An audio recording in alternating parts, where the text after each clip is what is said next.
Hey guys, in this video I just want to announce that we just started season 4, and here's a quick look at the leaderboard. What is it? It's less than a day, and we already have people in the 90s, so they're not wasting any time.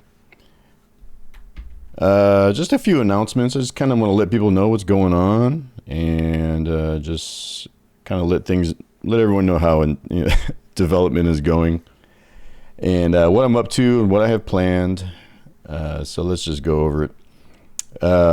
So season 4, I haven't really, there's no real big feature. Like, I try to add some kind of changes or roll out some kind of, entice players to come back by having some kind of big change at the start of a season. For the last few months, I've been taking a little bit of break from development, but I have been itching to get back into it. And if I'm being quite frank with you, I was playing a very old game from the 90s that I have been itching to play for a long time on Sega Saturn. It's called Iron Storm. And if you've ever played that, you know how good it is. It's a great single-player World War II game. In fact, I've toyed with the idea of even making a game like that someday, just because it's kind of an underserved niche.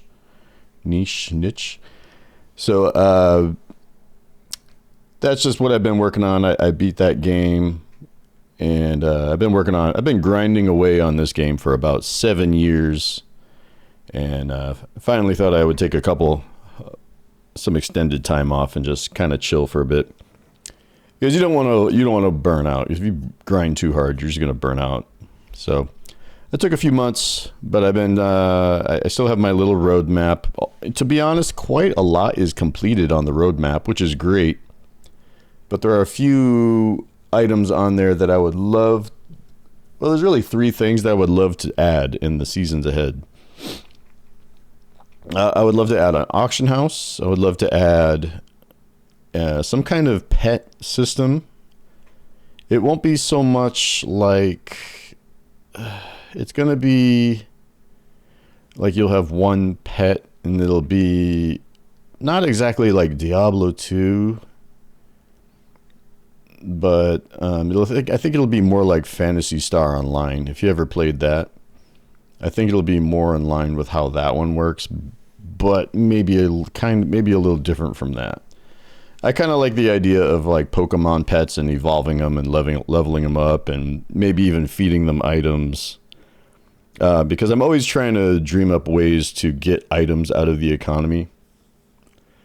Because your economy isn't going to make any sense if you don't have a force that is creating pressure to remove items from the economy. Otherwise, you're just going to have infinite inflation of items. And we have made some adjustments that, like, the crafting system requires that you spend gold, which has helped make gold more valuable, right?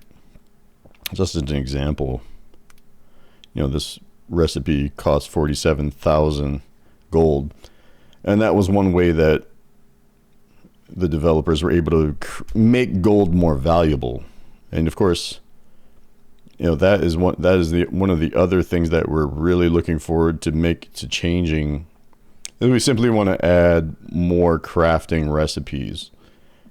There's a good little list here. There's quite a few options, but the main thing we would like to do is add more crafting recipes that are class specific, and then you could have something like a quote unquote epic item that allows you to craft items that are they're designed with your class in mind. Because a lot of these are kind of a dice roll, or you have to find a socketed item that already has the talent rolled. But I think it would be cool just to offer each class crafting options, because then that will kind of change the experience for each class a little bit more too. I mean, they're all pretty distinctive at this point. They have their own skill trees, their own talent trees. There's a lot going on. Different skills, different talent trees, so they're pretty distinctive. But I think it's helpful to make each class feel as different as possible, like you're having a completely different experience. And if you have different crafting options available, I think that's a big part of that. So those are just some things to look forward to, some things that are basically floating around in my mind, things I would love to add. I would like to get working on that stuff as soon as possible, but just a heads up that I have a few things that I need to resolve. I need to get classic Nevergrind 1. There's already a Steam page for it. I want to finish converting that for Steam and get that out there. And the thinking is, maybe some people want a simple little single player dungeon grinder like that. It's way less sophisticated than this game. But it may be a nice gateway drug to try out Nevergrind Online. So if you have a couple of Nevergrind games out there, then they'll be like, well, let me try Nevergrind Online. Maybe I'll like that game. And it's just something I kind of want to phase out the website. For those that don't know, nevergrind.com was like my original project, like 13 years ago, back when I didn't even know how to program, basically. I was learning, when I made Nevergrind, I was basically learning how to do game development. And Nevergrind Online is my third game. So, yeah, there's quite a step up in terms of the complexity, what's going on, everything.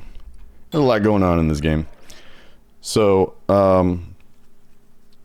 yeah, I would love to phase out my website, because basically I'm still paying a server bill and the domain. Like, there's no point in having a website these days. Like, just put everything on Steam. No one cares about websites.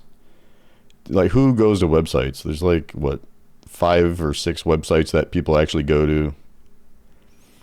So I don't feel like paying that bill anymore. And I'll just put Nevergrind on Steam. And then I'll just kind of phase that out. I would like to get that monkey off my back. And then I could focus on because I'm like dying to get an auction house into this game. I think it would be so interesting. And I always loved the World of Warcraft auction house, so I would love to have something akin to that. Let's see, does that cover everything? Firmament Wars is another game that I made. Didn't do as well, but I have to get that. Lives on the Nevergrind server as well. So if I'm good and I'm pretty dedicated, maybe I can knock that out this year, and then I can think about rolling some new recipes out for season 5 or something like that, like class specific crafting options for season 5. Another thing I've thought about adding is a new race or 2, the Anurin, which is like a frog race, a playable frog race, and then I think Troll would be another one that I'm surprised isn't even in the game right now. But I think it used to be, and then the Troll changed to something else. What was it? Orc, I think is what it was. I think early on in development we did have a Troll, and I think for some reason it got changed. But anyway, that's the state of the game. Season 4 is here. Sorry, nothing new, but it is a clean start if you're looking to dive in and have a good time with your buddies. It's a great time for small groups of friends. 5-player game.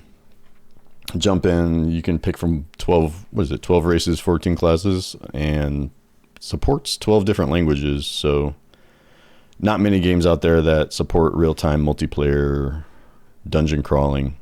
Very unique game. So definitely check it out.